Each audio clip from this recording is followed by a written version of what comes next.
Muy bien, buenas noches, compañeros, compañeras, bienvenidos, bienvenidas. Hoy es miércoles 31 de julio de 2024.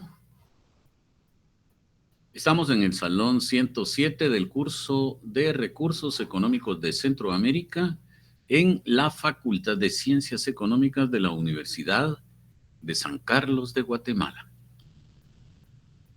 Primero pidiendo disculpas ahí, pero tuve algún problema técnico que me costó un poco resolver. La máquina ya está algo viejita y ya no responde con la misma agilidad que nuestra delegación olímpica allá en París 2024. Entonces, por eso me tardé un poco. Pero estaremos tratando de recuperar por ahí el tiempo en la medida de lo posible.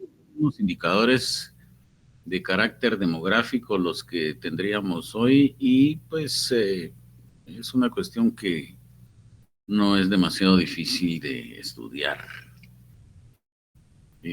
Sin embargo, los vamos a ir viendo un poco rápido para avanzar, pero pues como es costumbre, creo que es pertinente abrir un poco los micrófonos para ver si alguien tiene alguna pregunta, algún comentario, alguna noticia o evento nacional o internacional que comentar y pues luego de ello comenzamos nuestra clase. Así que dejo el espacio para ustedes.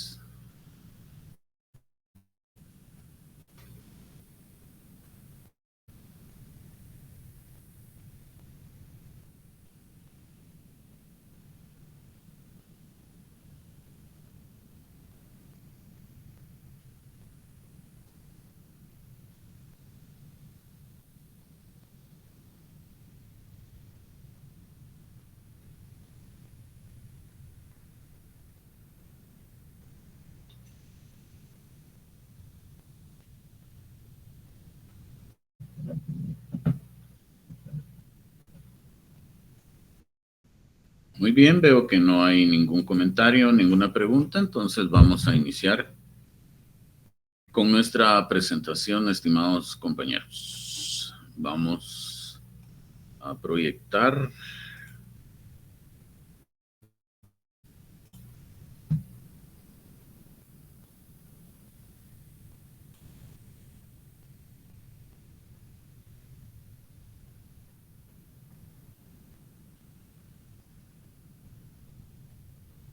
Muy bien, recordamos entonces que estamos en la unidad 2 que se llama Recursos Humanos. Hablamos la vez anterior sobre algunas definiciones de recursos humanos y que hay alguna diferencia entre unos y otros pensamientos relativo a esto. Y también hablamos de demografía, que estudia la demografía, las poblaciones de los países, de las sociedades, y platicamos sobre este tema.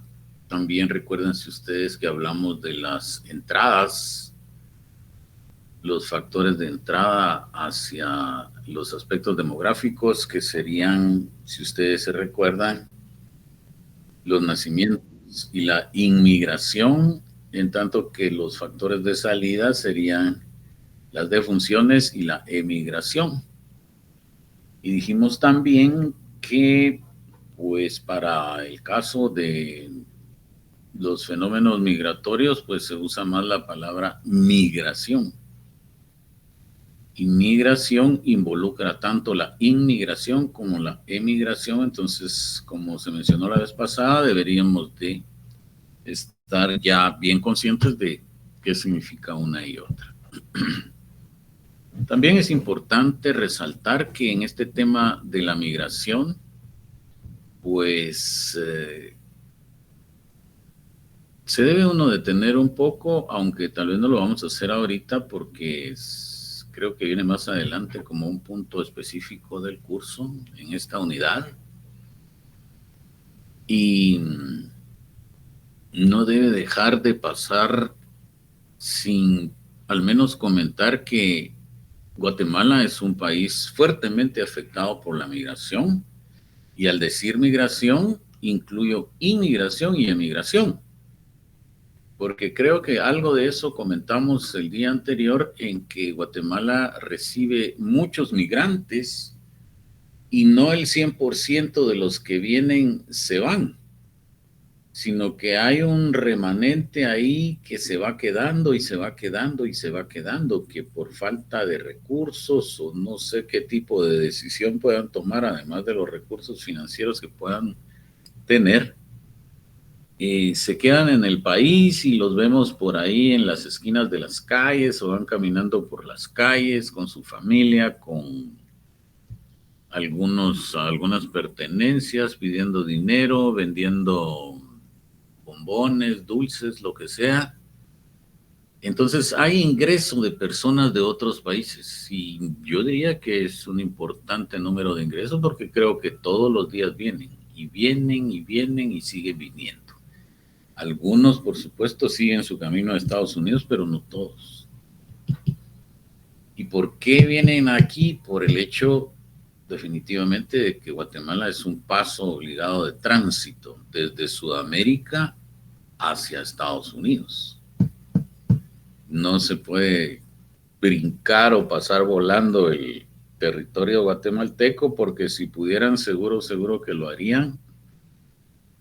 Creo que cuando hablemos de migraciones más adelante vamos a mencionar esto, pero se conoce que Guatemala es de los territorios más difíciles para los migrantes por el problema que hay con la corrupción de la policía, que hay que estar sobornando para que no los detengan.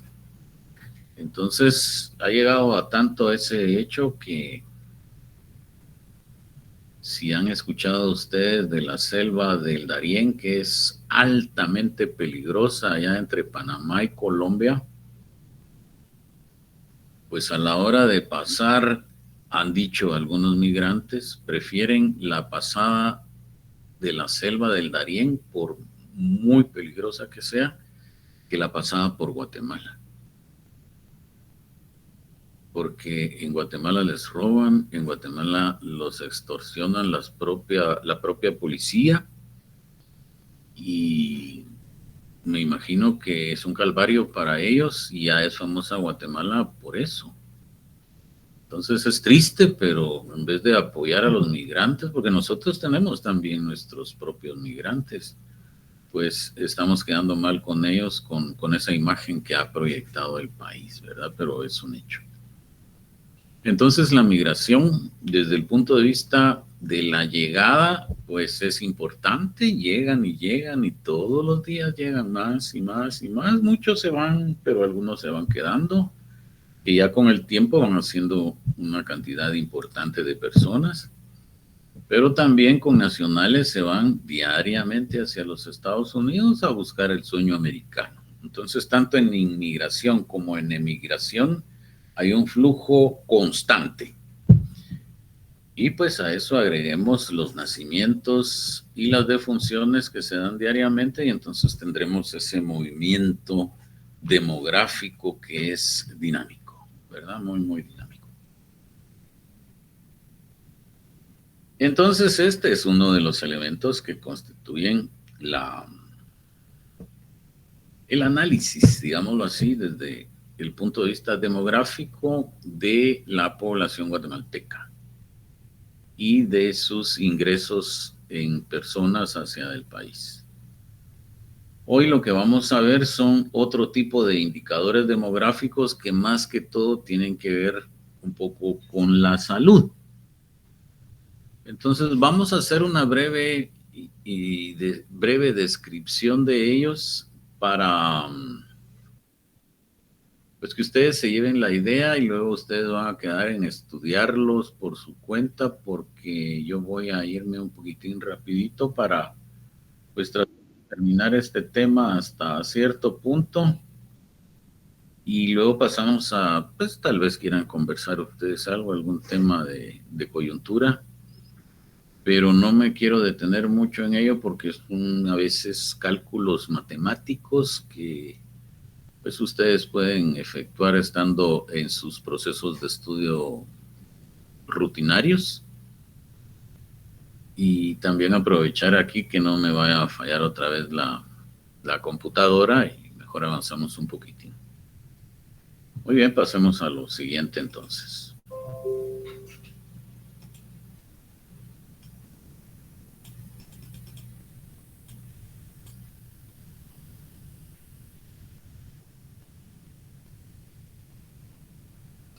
Bien, ahí dice arriba que ya no se ve cabal, dice perfil demográfico de Centroamérica. Ahí tenemos un perfil demográfico de la región centroamericana en donde solo se destacan 3 variables o 3 datos, si ustedes quieren, pero suele decírsele tanto en estadística como en análisis social, variables, 3 variables. Que son características también de cómo se identifica una sociedad o un país. Y que lo que nos muestra este cuadro es la utilidad de poder comparar un país con otro teniendo los datos, ¿verdad? Ese es lo interesante y lo que busca la demografía, ¿verdad? Entonces dice ahí las características generales de los países, tales como población total, densidad de población, alfabetismo, mortalidad infantil, esperanza de vida y niveles de ingresos, pueden servir para efectuar comparaciones entre ellos. Los números fríos, pues no nos dicen nada, ¿verdad? Solo cierto número, puede ser alto, puede ser bajo. Pero el analizar, el profundizar en esos números y luego ver lo que sucede en un país y compararlo con lo que sucede en otro, nos va dando ya luces en cuánto se diferencian una sociedad de otra, siendo, como ya hemos dicho desde el primer día de clases, un istmo centroamericano tan pequeño dentro del entorno global, dentro del mapa mundi, pero se presentan estas diferencias pero tan significativas como algunas que tenemos ahí. Entonces, en ese corto perfil demográfico que solo presenta las variables población, densidad poblacional y crecimiento poblacional, podríamos destacar lo siguiente. Hablando de población, que se refiere a la cantidad de población, o sea, el número de habitantes que hay en cada país. Contamos en que en Belice para 2019, es un ejemplo simplemente, sido bueno tener Maritza, su micrófono. Maritza nos quiere poner a bailar, está contenta por la medalla de oro, yo creo que tiene razón. Pero mientras tanto seguimos con nuestro análisis. Decíamos que Belice, con 398,000 habitantes, digámosle 400,000 para para hacerlo más fácil, se perfila ahí como el país con menos cantidad de población del istmo. Luego sigue Guatemala con 17.5 millones, El Salvador con 6.4 millones, Honduras con 9.7 millones, Nicaragua con 6.5 millones, Costa Rica con 5.0 millones y Panamá con 4.2 millones. Bueno, ¿qué podemos destacar de esto? Tal vez comparar Guatemala con Belice sería demasiado extremo, ¿verdad? Pero si nosotros consideramos Guatemala, Nicaragua, Costa Rica, Honduras, que tienen una dimensión o un territorio más o menos similar, pues nos van a mostrar ahí los números altísimas diferencias, hablando solo de la cantidad de población. Por ejemplo, vemos que Costa Rica tiene 5 millones de habitantes y Guatemala tiene más del triple de Costa Rica. Nicaragua tiene 6.5, Guatemala tiene más del doble. casi el triple de lo que tiene Nicaragua también. Honduras, pues, tiene la mitad de población que tiene Guatemala. O sea, ahí de inmediato, sin ser unos expertos, detectamos, salta a la vista la altísima cantidad de población que tiene Guatemala.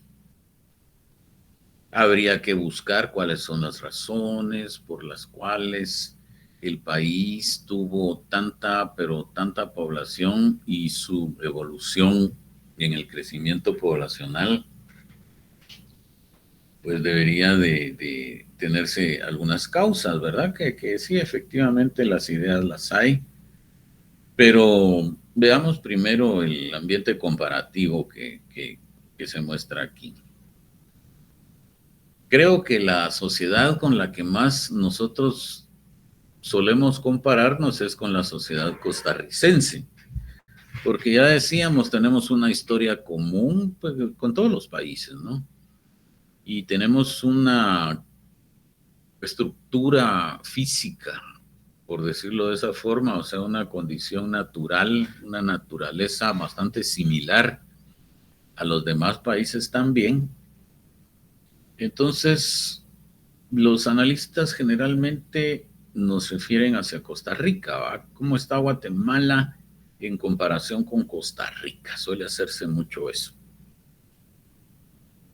¿Por qué Costa Rica 5 millones? ¿Por qué Guatemala 17,5 millones de habitantes? Y si nosotros recordamos un poco lo que platicábamos el día anterior, en que Guatemala en su población presenta características como un 60% de nivel de pobreza en su población, oígase, es una cifra muy, muy alta, y dentro de ellos un 23% que podría identificarse para más fácil análisis, un 25% de población en condiciones de pobreza extrema. Entonces, para solucionar esos problemas, ¿qué es más fácil? ¿Atender en sus necesidades a 5 millones de personas o atender en sus necesidades a 17.5, 18 millones de personas? Es que salta a la vista que Guatemala tiene muchísimo mayor problema que lo que puede tener otro país, aunque los países como Honduras, por ejemplo, tampoco están bien, están bastante mal, al igual que Guatemala. Pero centrémonos en Costa Rica, porque tiene una característica diferente. Guatemala, 17,5 millones de personas, de ellos el 60% en pobreza y el 23-24% en pobreza extrema. Quiere decir que no hay suficiente alimentación para todos.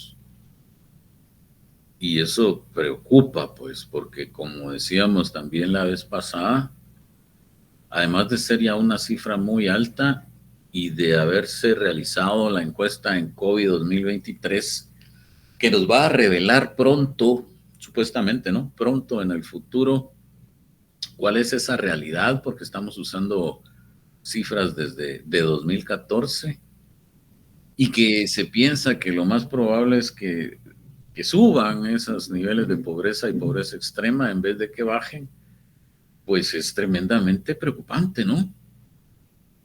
Las poblaciones pues siguen como han estado hace tantos y tantos años, especialmente en el interior de la República. O sea, no hay una mejora notable para los grandes contingentes de población. Entonces vamos a ver nosotros que los indicadores, si los económicos, vimos algunos que eran buenos para Guatemala, los sociales no.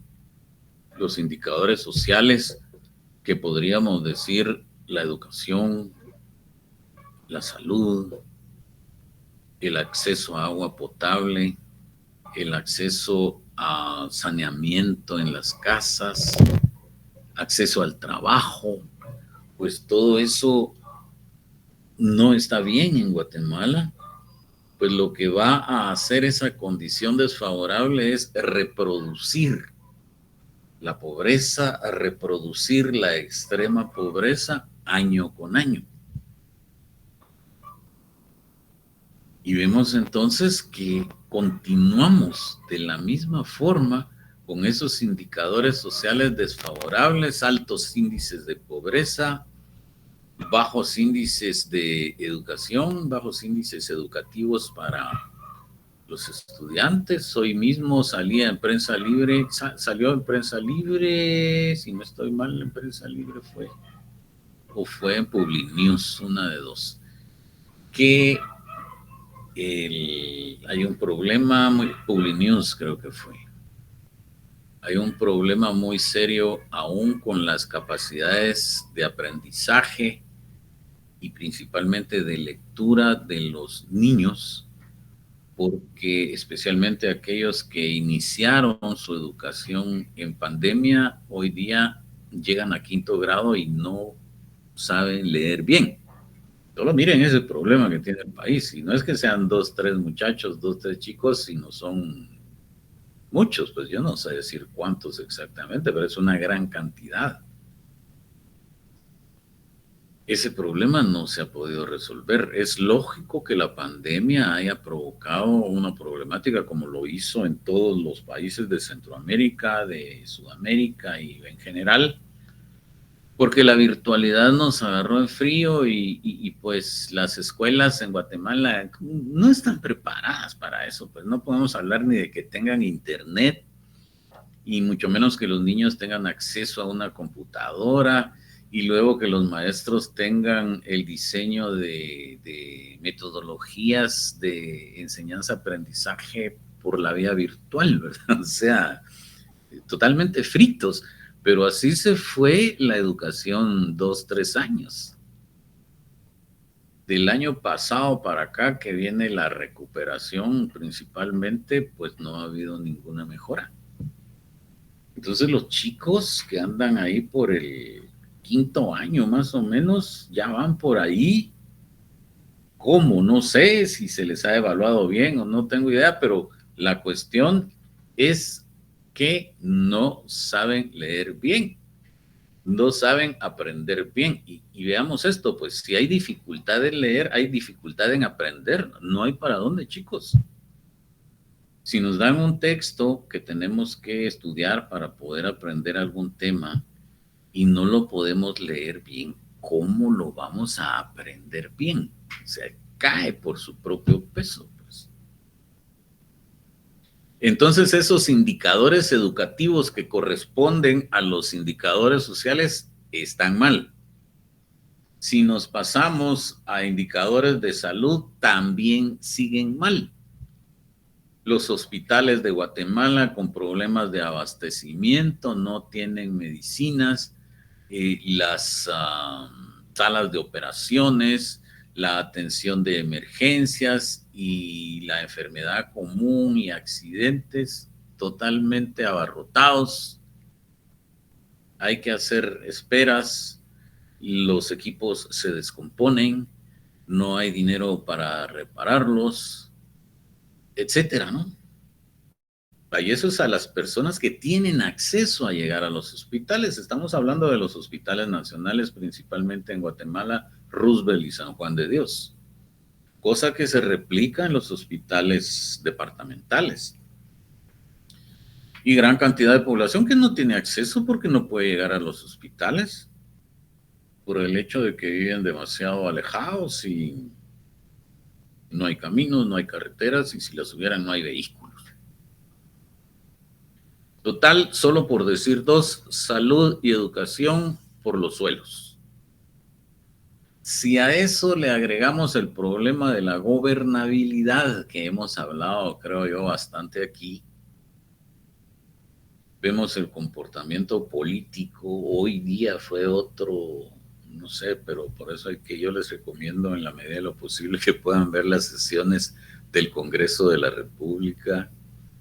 Hoy no era una sesión plenaria donde están todos los diputados, sino era la reunión de una comisión que se llama Comisión de Finanzas Públicas y Moneda.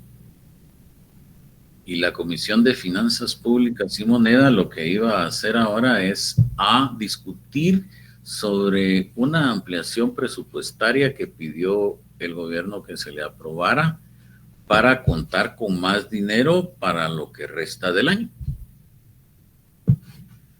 Y siempre esos niveles de ingobernabilidad por los partidos podridos que están en el Congreso de la República, pues lograron desestimular a los que tal vez sí tenían la opción de votar a favor, de por lo menos dar un dictamen, porque eso era hoy, todavía no era aprobar la ampliación presupuestaria, sino dar un dictamen, y no se logró. Entonces, yo, por lo que veo que queda tal dinero para hacer lo que falta el resto del año, no va a haber, no lo van a aprobar. Entonces hay ingobernabilidad. Lo que está tratando el Congreso de la República es dificultarle, entorpecerle la actuación al gobierno, y el gobierno es el que tiene que prestar los servicios de salud, los servicios de educación, etcétera, etcétera. Entonces miren eso. ¿Cómo podemos recuperarnos así? ¿Cómo podemos hacer que los chicos lleguen a leer bien en quinto grado? Por lo en segundo, en primero, segundo deberían de leer bien ya. Si no se puede, no hay dinero. Entonces vemos todo ese bagaje de circunstancias negativas que hacen que el país no salga a flote. Eso se refleja en sus indicadores sociales, como decíamos, que van a estar mal. Si los indicadores económicos que veíamos en la primera unidad sí mostraban que están bien, los sociales no. Y se supone que cuando los indicadores económicos, que significan una bonanza económica en el país, están bien, debería también estarlo lo social, porque se supone que esa bonanza económica se refleja, se reparte, se derrama sobre toda la población. Aquí no pasa así, sino que sucede todo lo contrario.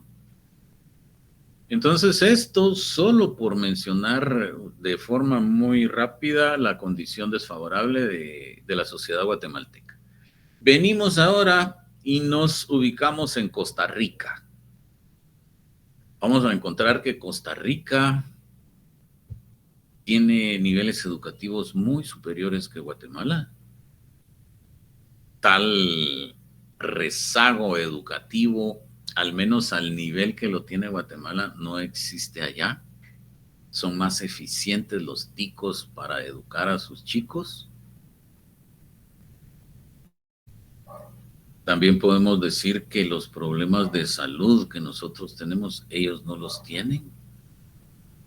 Ellos tienen esquemas de salud más eficientes, hacen llegar a la población la salud mucho más que lo que logramos hacerlo nosotros. Echemos siempre un vistazo sin perder la vista en el número de habitantes que tiene Guatemala y el número de habitantes que tiene Costa Rica. Entonces, además de ese número tan alto de habitantes que tiene Guatemala, vienen los problemas de ingobernabilidad. Allá en Costa Rica, aunque también hay problemas en el gobierno, porque por supuesto que los tienen, también tienen pobreza, claro que la tienen, pero sus niveles son menores. Y entonces vemos que ellos van mucho adelante que nosotros en esos indicadores sociales. En salud ellos no tienen los problemas que tienen los hospitales de Guatemala. El IX, por ejemplo, allá, que es la caja del Seguro Social, pues no tiene esa gran problemática que tiene aquí el Instituto Guatemalteco de Seguridad Social, que tiene que, pues, distribuir toda la demanda que tiene durante un año, y hoy día, pues, a estas alturas del partido, las citas médicas ya se están dando para el próximo año. O sea, caótico. Allá no, allá eso está mejor, la educación y la salud, y no digamos que no hay corrupción, ni digamos tampoco que no hay problemas de pobreza, porque sí los hay, pero en menor cuantía. Hay problemas de corrupción, por supuesto que los hay. El presidente Chávez de Costa Rica tiene problemas por señalamientos, pero no a los niveles colosales que encontramos en Guatemala. Es que hay una corrupción colosal y un ministerio público que no la persigue. Entonces ellos manifiestan indicadores sociales más favorables, siempre. ¿Cómo podemos nosotros darnos cuenta? Pues bueno, a través de echar un vistazo a estos indicadores que el perfil demográfico pequeño, porque ahí faltan muchas otras variables, pero por lo menos ver la cantidad de población, la densidad poblacional y el crecimiento poblacional evidencian pues una gran diferencia a pesar de que somos países similares. Si vemos la densidad poblacional, que implica la cantidad de personas que en teoría vive dentro de 1 kilómetro cuadrado del territorio, pues vemos que Costa Rica, Panamá, Nicaragua, Honduras, estos 4 países tienen pues una cifra normal, digámosle menor a 100, por decir algo. Vemos a El Salvador y a Guatemala totalmente fuera de contexto, porque Guatemala se supone que, pues estos son datos para 2019, hoy día por supuesto que va a estar más alto porque es más población y el territorio siempre va a ser el mismo. Pero tenemos una gran cantidad de población en Guatemala, que se supone, o un dato hipotético, de que viven 161 personas en 1 kilómetro cuadrado. Y este problema lo tiene totalmente exacerbado El Salvador, que tiene más de 300 personas viviendo por kilómetro cuadrado. Es un territorio muy pequeño en el que vive mucha gente. Pues se las arreglan los salvadoreños. El presidente Bukele nos dice que ahí todo está bien. Es el país más seguro del mundo, dice él, y bueno, ojalá, ¿no? Entonces, eso lo logramos ver al hacer estos comparativos. El caso de Belice, pues también es notorio porque ahí hay muy poca gente. Viven 16, 17 personas en cada kilómetro cuadrado. Aunque ya la tendencia es a que vayan subiendo, si ustedes lo examinan, lo pueden ver a través de la variable crecimiento poblacional, que ahí se evidencia que es la más alta de toda la región centroamericana. O sea, hay una tendencia al crecimiento de la población en Belice, pero vean ustedes, Belice tiene una problemática de hacer llegar salud, educación, saneamiento, etcétera, a 398,000 personas. Guatemala lo tiene a 17.5 millones de personas. Colosalmente diferente, ¿no? Colosalmente más preocupante, más candente. Entonces, para esto es que nos sirven esos análisis que nosotros colocamos por ahí, que es para lo que realmente es útil la demografía, ¿verdad? Todos estos son datos demográficos y un análisis así muy rápido, pues es ese perfil demográfico que tenemos enfrente y de cual hemos hecho algunos comentarios hasta el momento, ¿verdad? Pero yo lo quise hacer así para que ustedes se den cuenta el tipo de análisis que puede hacerse, ¿verdad? Y si alguien, pues, se va destacando en escribir, por ejemplo, en algún medio de comunicación, solo con ver esa gráfica, pues ese cuadro que está ahí, tiene un material suficiente para comentar, hacer un artículo sobre ese tema, ¿no? Entonces, esa es la utilidad de los indicadores demográficos. Sigamos y vamos a ir así rapidín leyendo un poco. Bueno, aquí hay otra también. Bueno, me va a tener un poquitín aquí. Este otro indicador se llama esperanza de vida al nacer. Se le conoce también como esperanza de vida, nada más, pero suele estimarse desde el nacimiento de las personas, por eso el nombre completo es esperanza de vida al nacer.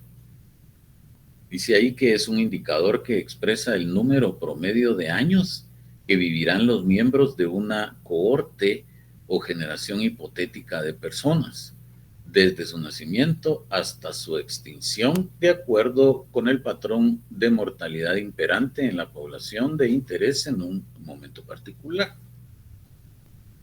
Pues para hacerlo más fácil, lo que significa esto es que es un indicador que muestra la cantidad de años que se estima que puede vivir una persona en tal país, en tal sociedad. Entonces ahí tenemos el caso para Guatemala desde 2020 hasta 2025. No hay comparación aquí con otros países. Creo que posiblemente en el libro que ustedes van a estudiar hay alguna tabla comparativa, pero con esto podemos más o menos darnos cuenta el comportamiento. Entonces hay un par de fenómenos ahí que pregunto yo, ¿qué miran de extraño? ¿Algún dato que miren extraño en ese cuadro que les llame la atención? ¿Qué pueden opinar ustedes al respecto? Buenas noches, licenciado. Adelante. Sí, estoy viendo acá que va subiendo poco a poco, pero yo entiendo que este es de los posibles años que puede vivir la persona que está naciendo en esta fecha. No sé si estoy bien, pero no sé si a eso se refiere usted, que va subiendo. Por ejemplo, del 2020 al 2021 en mujeres da 76.4 y en 2024 a 2025 da 77, sube hay un leve crecimiento un poquito más de tiempo, no sé si estoy mal. Sí, ese es uno. Los datos que están ahí son años, ¿verdad? De 76 a 77 se sube en ese periodo. Efectivamente, así es. Está ese y hay otro también que podría Sí, tal señalar. vez en el caso de hay más tiempo de vida para mujeres que los varones. ¿Alguien más quisiera indicar algo?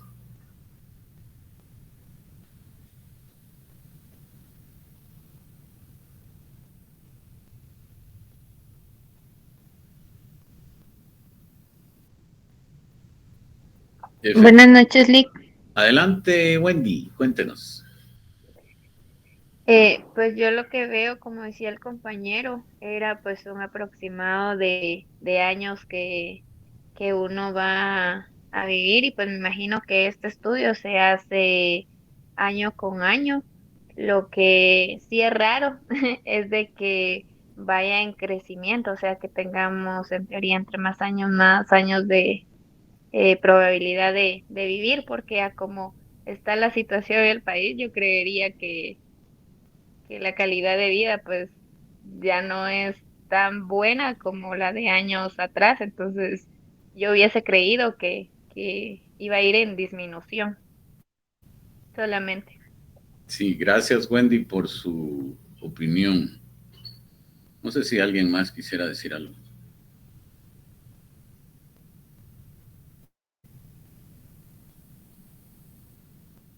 Bien, lo que dicen los compañeros es efectivamente así. La explicación que podríamos dar en que en vez de bajar está subiendo es que aunque percibamos todas esas deficiencias que hemos platicado aquí, en general, si nosotros comparamos con años anteriores o vemos este cuadro, pero con datos tal vez desde mediados del siglo pasado, efectivamente la salud en el país sí ha mejorado, ¿verdad? Se supone que pues va pasando el tiempo y algunas mejoras habrán. el acceso a servicios de salud es grave todavía en el país, pero si lo comparamos dentro de la misma Guatemala, sí ha mejorado. Si nosotros comparamos estos datos con otros países, por ejemplo Costa Rica, ahí vamos a ver que estamos fritos, ¿verdad? Ellos tienen una esperanza de vida mayor, ellos tienen un grado de desarrollo mayor. Entonces, en ese sentido, sí aplica más la lógica que decía Wendy, ¿verdad? Pero estamos menos peor, digámoslo así, en la época moderna, o hacia ahí vamos caminando. Porque el indicador de esperanza de vida al nacer es un indicador específico de salud, muestra la salud, pues. Es lógico que una persona, mientras más viva desde que nace, va a ser una expresión de un mejoramiento de salud. A mayor vida, mayor salud, o sea, mayor tiempo de vida, mayor salud. De hecho, comentaba yo en el otro salón también, si ustedes han oído respecto al índice de desarrollo humano que se calcula todos los años en todos los países, usando los mismos parámetros. Entonces existe ese índice de desarrollo humano que es un parámetro establecido por Naciones Unidas para comparar el desarrollo entre los distintos países del mundo. Entonces, este indicador que se llama índice de desarrollo humano toma en cuenta tres dimensiones, o digámosle tres variables. Una es la educación, otra es la salud y otra es el ingreso. Esos tres toma en cuenta. Si estamos o no de acuerdo, ahí habría que discutirlo en otro momento cuando veamos ese tema. Pero si ustedes se dan cuenta, educación, salud e ingreso, la salud se mide precisamente a través de la esperanza de vida al nacer. La combinación de esos tres factores da un índice, un número índice entre 0 y 1, y ese número es el que muestra el nivel de desarrollo de cada país. Y si vamos a ver de Costa Rica, Costa Rica está entre los países de mayor desarrollo en el mundo. Guatemala no. Está entre los países de desarrollo medio. Entonces eso nos dice también la diferencia entre los dos países, que estamos tan cerca, somos del mismo istmo, tenemos la misma historia y la misma configuración físico-natural, y ya ven ustedes la gran diferencia que hay. Pero si analizamos solo Guatemala como lo tenemos ahí, es precisamente eso, la salud principalmente lo que se expresa ahí. Va en mejora porque se supone cierto nivel de mejoramiento. Lo que pasa es que el nivel de mejoramiento medido a través de la esperanza de vida al nacer, como que va muy lento, ¿no? Y lo otro, como también decían ustedes, pues es que las mujeres tienden a vivir más. Habría que buscar la razón, ¿verdad? Pero sí hay una diferencia bastante significativa entre lo que vive un hombre y lo que vive una mujer. De hecho, estamos hablando de aproximadamente 7 años en promedio, ¿no? Esto podría deberse a distintos factores, como podría ser, por ejemplo, la vulnerabilidad hacia las enfermedades. Yo considero, en lo que he visto de el transcurso de mi vida, es que la mujer es más vulnerable a enfermedades, principalmente por el asunto reproductivo, ¿verdad? Que es tan complicado. Sin embargo, esto aquí dice lo contrario, no son las mujeres, sino que son los hombres, porque aquí principalmente estamos hablando de salud. Entonces, podrían ser factores como que el ser humano varón pues está más expuesto a enfermedades a adquirir en sus ambientes laborales, tal vez, que son, aunque hay mucha mujer trabajando, por supuesto, pero sigue siendo mayor la cantidad de hombres los que participan en el proceso, en los procesos productivos, y las tareas, pues podría ser que dañen más la salud las que realiza el varón que las que realiza la mujer, aunque no estamos diciendo que no está en riesgo, ¿verdad? Posiblemente eso. Habría que buscarlo porque viven más las mujeres que los hombres, pero de momento eso es lo que se ocurre. Pero aquí venimos y demostramos de nuevo la utilidad que tienen los indicadores demográficos, en este caso la esperanza de vida al nacer, que se presenta como uno de los de muchísima importancia, como lo ha determinado la Organización de Naciones Unidas al incluirlo como un componente dentro del índice de desarrollo humano, que espero que podamos ver más adelante, dentro de unos días, eso del índice de desarrollo humano también. Y aquí pues tenemos otros indicadores. Creo que me voy a limitar a... Esto lo que tienen que hacer ustedes, chicos, es estudiarlos. Están aquí reflejados en las diapositivas, pero también los tienen ustedes en sus folletos con algunas gráficas un poco más amplias, aunque no necesariamente actualizadas, pero ahí está la teoría y algunos ejemplos a través de gráficas o cuadros. Ese que está enfrente dice tasa anual de natalidad, también llamada TAN o TAN. Dice la tasa anual de natalidad es el coeficiente que se obtiene de dividir el número anual de nacimientos entre la población total a mediados de año, multiplicado por 1000. O sea, que hay que multiplicar por 1000 el resultado de esa división que se nos presenta ahí. Lo que encontramos es que para 2019 existieron 22 nacimientos por cada 1000 habitantes. Y eso es lo que podríamos comparar con periodos anteriores o con lo que estaría sucediendo en otros países. 22 nacimientos por cada 1000 habitantes es alto, pero es menos alto de como era antes, especialmente en el siglo pasado. Y que pues de esto también deviene un factor educativo en cuanto a que las familias pues se restrinjan a tener el número de hijos que tienen la posibilidad de sostener de una manera pues adecuada, ¿no? Con educación, salud, vivienda, vestuario, etcétera. Cosa que en el interior de la República no siempre sucede. Entonces, dice ahí TAN en Guatemala 2019, 22 nacimientos por cada 1000 habitantes. En términos generales, esta medida se define como la razón entre el número total de nacimientos ocurrido en el periodo de interés por cada 1000 habitantes. Generalmente se calcula anualmente y se multiplica por 1000 habitantes para mejorar su interpretación, digamos, para avanzar un poquito.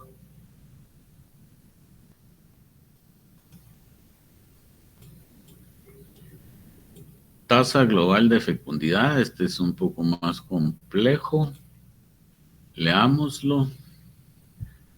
Y luego vemos un cuadro en la siguiente diapositiva. La tasa global de fecundidad es una de las principales medidas de fecundidad. Es utilizada mundialmente para realizar comparaciones entre los patrones de fecundidad entre las diferentes poblaciones. Se presenta con TGF, que es tasa global de fecundidad, y se interpreta como el número de hijos nacidos vivos que en promedio tendría una mujer de una cohorte hipotética de mujeres no expuestas a la mortalidad durante el periodo fértil y que están expuestas al patrón de fecundidad de la población de interés en el momento específico de su cálculo. Un poquito Enredado, ¿no? Luego dice, para calcular esta tasa se debe agrupar en grupos quinquenales, o sea, en grupos de 5 en 5 años de edad, a la población de mujeres en edad fértil, o sea, entre 15 y 49 años de edad. Luego determinar cuántos hijos tuvo cada grupo de mujeres en el año a calcular. Luego se calcula la tasa específica de fecundidad para cada grupo mediante la fórmula siguiente: número de nacimientos dividido por cantidad de mujeres del grupo multiplicado por 1000. Y posteriormente se realiza la última operación. Se multiplica 5 por la sumatoria de la tasa específica de fecundidad de cada grupo quinquenal y se divide por 1000. Entonces, todo este operativo es lo que hay que realizar para llegar a tener la tasa global de fecundidad. Aquí en la siguiente diapositiva hay un ejemplo. Ustedes lo pueden hacer despacio en su casa para irse dando cuenta de toda la operación matemática que hubo que hacer ahí. Ahí tenemos, bueno, dice tasa global de fecundidad, Guatemala 2019. Tenemos 4 columnas, unas son los rangos de edad en grupos quinquenales, como está ahí, de 5 en 5 años. La población en mujeres en ese grupo de edades para ese año, que es 2019. El número de nacimientos, niños nacidos, entonces. Y luego, pues, aplicar la formulita que se mencionó en la diapositiva anterior. Eso se hace con todos los grupos. Van dándose los resultados y a esos resultados parciales que se dan ahí se identifica como tasa efectiva de natalidad y luego se realiza la otra operación que nos dice también la formulita anterior para obtener un resultado de 2.5. Entonces la tasa global de fecundidad para Guatemala en 2019 es 2.5. Ahí dice, esto significa que en 2019 las mujeres tuvieron, ahí dice están teniendo, tomando que en ese año se pudo haber hecho esto, pero repito, esto significa que en 2019 las mujeres tuvieron aproximadamente 2,5 hijos en su edad fértil. A eso es a lo que se quería llegar. Entonces, comparar eso con años anteriores o comparar eso con otros países.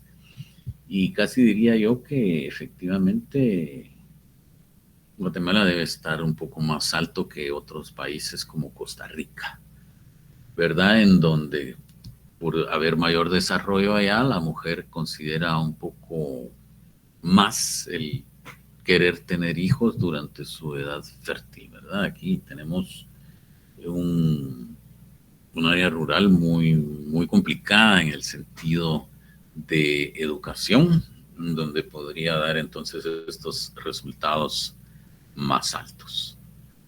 Digamos,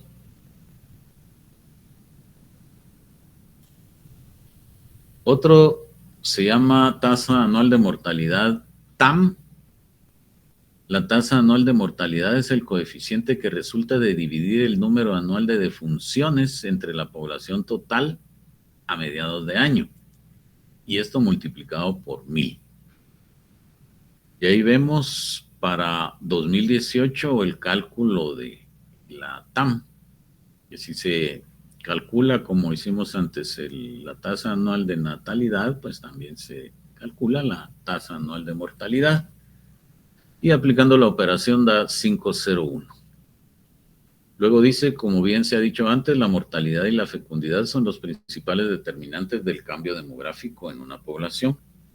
Los nacimientos y las defunciones son los principales agentes de la dinámica de una población y delimita su campo de acción.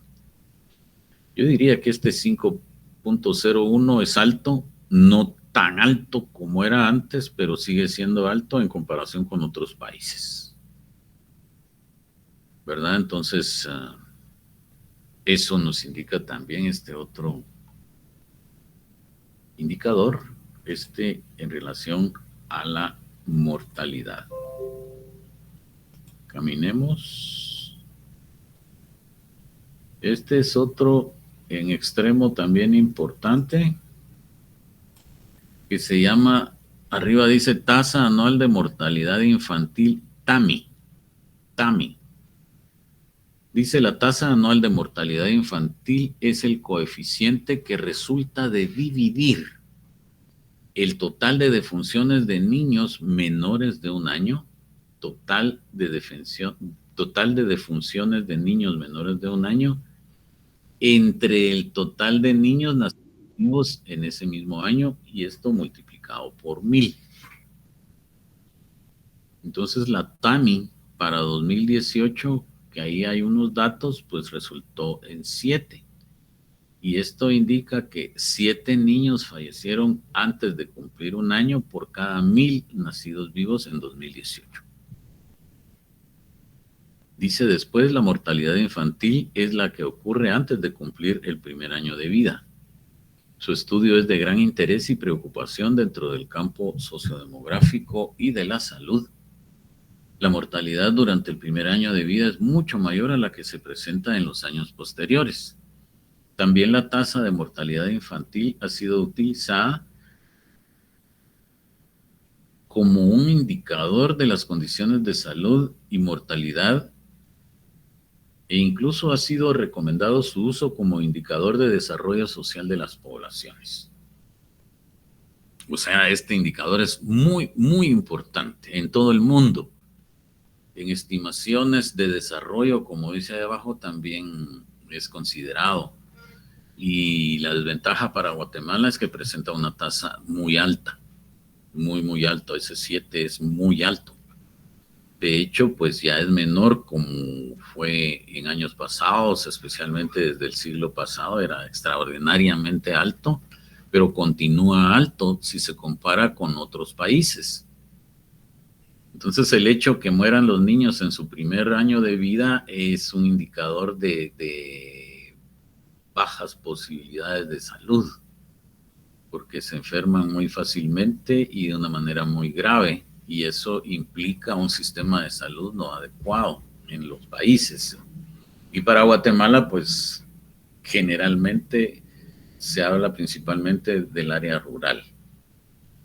También se dice, y esto es un poco triste, ahorita voy, Gustavo, es triste mencionar esto, pero Guatemala es conocido como uno de los países con mortalidad infantil más alta, no solo de América, no solo del continente americano, sino del mundo.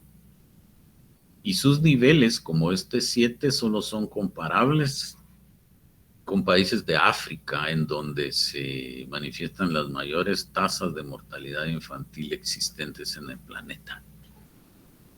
O sea, esa es una lacra que trae Guatemala desde hace años y pues hay que mejorarlo, ¿no? Pero eso significa mejorar el sistema de salud completo, que haya más acceso no solo a hospitales, sino a centros de salud y puestos de salud que queden cercanos a las comunidades, y de lo que Guatemala tiene muy poco. Entonces es una característica de nuestra sociedad, lamentablemente, pero lo sigue siendo. Gustavo, ¿iba a decir algo? Sí, licenciado, solo una preguntita, no sé si estoy entendiendo bien. En el penúltimo párrafo dice, la mortalidad durante el primer año de vida es mucho mayor a la que se presenta en los años posteriores. Esto quiere decir que ya después de un año, ya la tasa de mortalidad para los niños es menor, a manera que vayan creciendo, ya es menos la probabilidad de fallecer.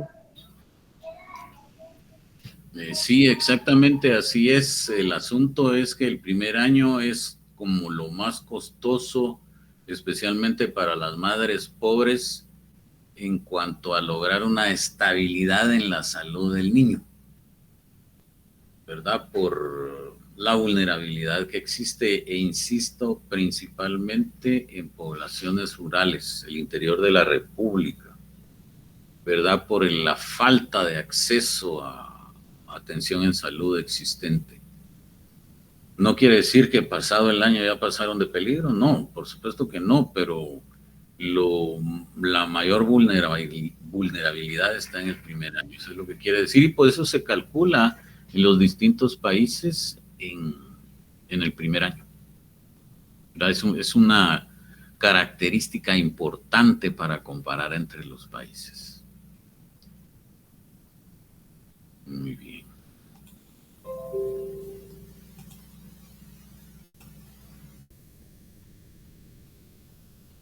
Hay otro indicador, a este le vamos a decir tasa anual de crecimiento natural, pero también se puede llamar tasa de incremento vegetativo, TIV.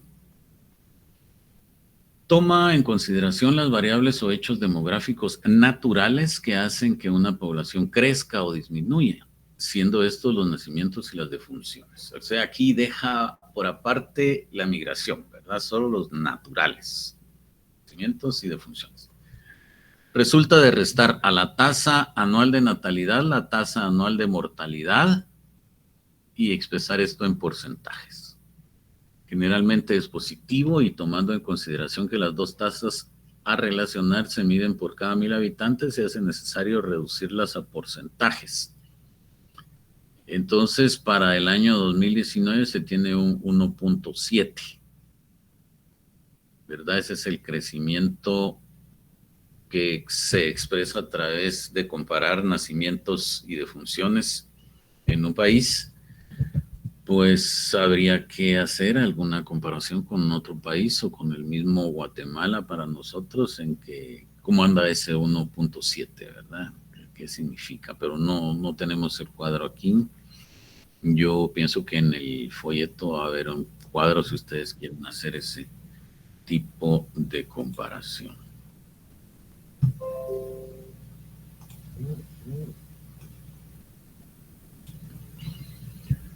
Existe también la tasa anual de crecimiento demográfico, conocida como TAC, que se obtiene restando la tasa de mortalidad a la tasa de natalidad.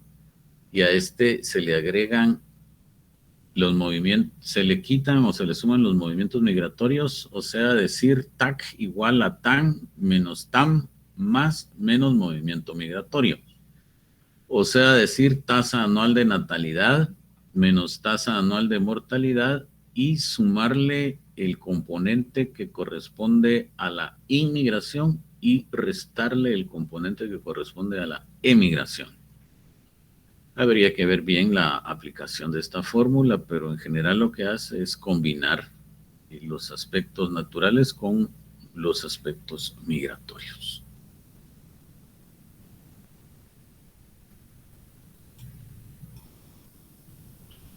Aquí tenemos otro, es la tasa anual de mortalidad materna.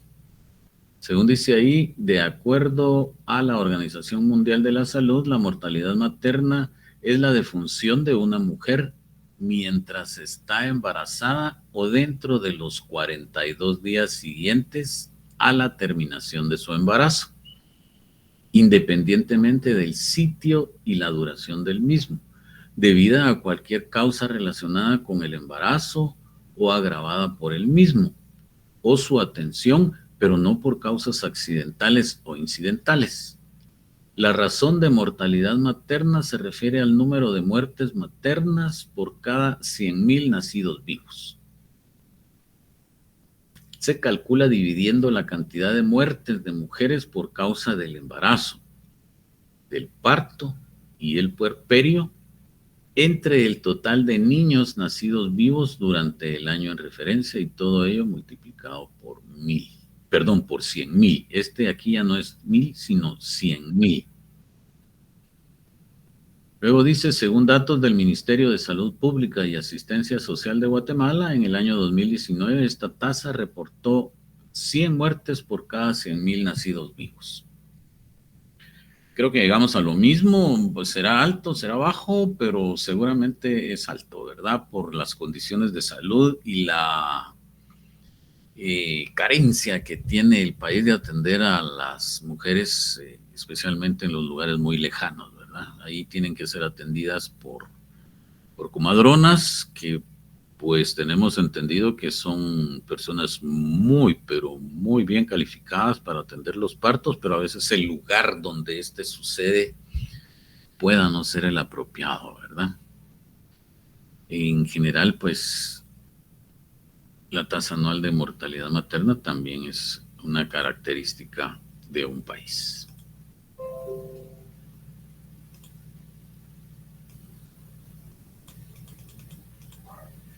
Y lo que correspondería ahora es trasladarnos a temas como población y evolución, la composición de la población y la distribución de la población, que vamos a ir viendo en los siguientes días. Y aquí creo que sí vamos a entrarle un poco al tema del censo, a ver algunos datos del censo y otras características que definen a la población guatemalteca. Y como vimos ya, pues es un país con una cantidad de población, podríamos calcularla de exorbitante. Eso no quiere decir que estemos apretados, que no hayan recursos para todos. No, los recursos naturales con que cuenta el país son suficientes para la sobrevivencia y para alcanzar un nivel de vida adecuado de toda esa población. Muy bien, seamos 17, 18, 20 millones de personas. El problema es la distribución de esos recursos. Porque si nos damos cuenta, salimos un poco al interior, Petén, el sur del país, hay unas grandes, pero grandes extensiones de tierra, inmensas extensiones de tierra. Ir al Petén, darse uno cuenta de las grandísimas, pero extensísimas lugares dedicados a la ganadería, que alguna vez fueron bosques y que corresponden a una familia o a un solo dueño o a una empresa, pero por el otro lado, grandes cantidades de familias que no tienen tierra. O sea, ahí hay asuntos en donde si nosotros buscamos el factor civilización, a veces no lo encontramos, ¿verdad? Pero bueno, eso es cuestiones de análisis, ¿verdad? Pero yo les adelanto que eso es lo que vamos a ir viendo los siguientes días en nuestra unidad 2. Queremos terminarla lo antes posible para iniciar con la unidad 3 también, y por ahí vamos a ir avanzando. Dejo de compartir y ya los tengo a la vista de nuevo. Solo quisiera saber si hay algún comentario, alguna pregunta, algo que quieran ustedes agregar a la clase.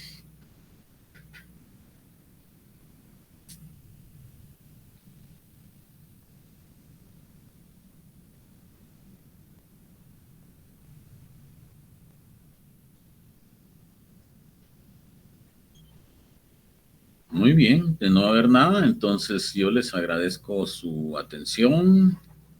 Espero que les haya gustado la clase y que lleven algún elemento más de conocimiento, como lo hemos hecho pues prácticamente todos los días que hemos llevado de clases. Y no sé, oí una manita por ahí. ¿Alguien quiere hablar?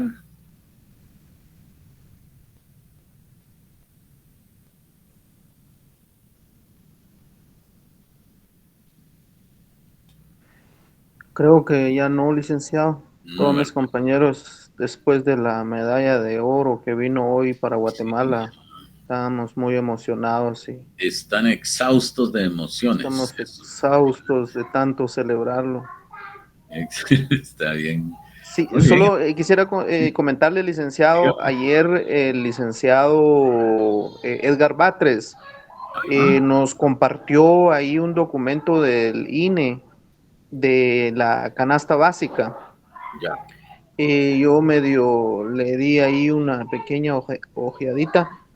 Yo creo que logro entender de dónde sale el coeficiente ese del 4.77, que me imagino que es un promedio de los integrantes de una familia.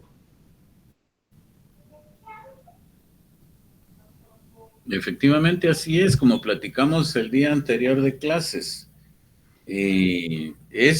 Resulta de dividir la cantidad de población, o poner en el numerador la cantidad de población, en el denominador la cantidad de viviendas o de hogares en el país. De ahí sale. Pero como ahora se está haciendo área urbana y área rural, es mejor que lo haga el INE y no meternos a hacerlo nosotros, porque ellos tienen sus propios mecanismos, por decirlo así. El 477, algo así, yo creo que se los dije por medio me recordaba. Lo mejor es que ustedes lo que tienen que hacer es acudir a los documentos originales. Si ustedes quieren saber exactamente, pues métanse al sitio web del INE, ine.gov.gt, buscan ahí indicadores hasta encontrar uno que diga canasta básica, buscan lo que corresponda al mes de junio y ahí van a ver los números correctos, ¿verdad? Es de investigar un poquito, es muy sencillo encontrar esos documentos, los cuales pues se publican aproximadamente entre el 7 y 8 de cada mes. De hecho, lo que corresponda al mes de julio estará publicándose la próxima semana, que ya será por ahí 7 de agosto, ¿no? En uno de los días. Y si consultan hoy van a encontrar el de enero, febrero, marzo, abril, mayo y junio. Perdón, el de la próxima semana les presentará el del mes de julio, por supuesto, ¿verdad? Ahorita si buscan, encontrarán el de enero, febrero, marzo, abril, mayo y junio.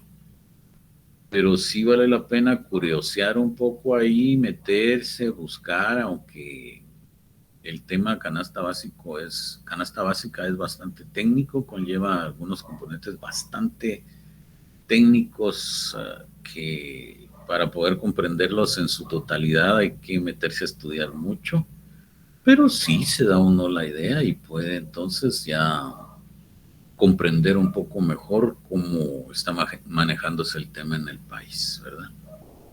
Pero qué bien que el licenciado Batres les esté por ahí compartiendo información importante para ustedes.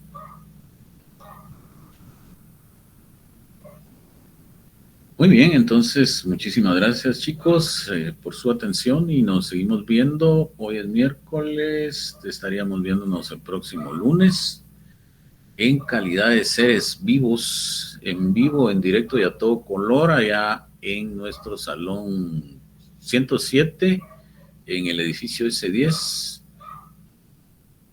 en la Universidad de San Carlos de Guatemala. Pasen ustedes una feliz noche y que estén ustedes muy bien. Muchas bendiciones, licenciado. Muchas bendiciones, compañeros. Igualmente, chicos, pásenla bien.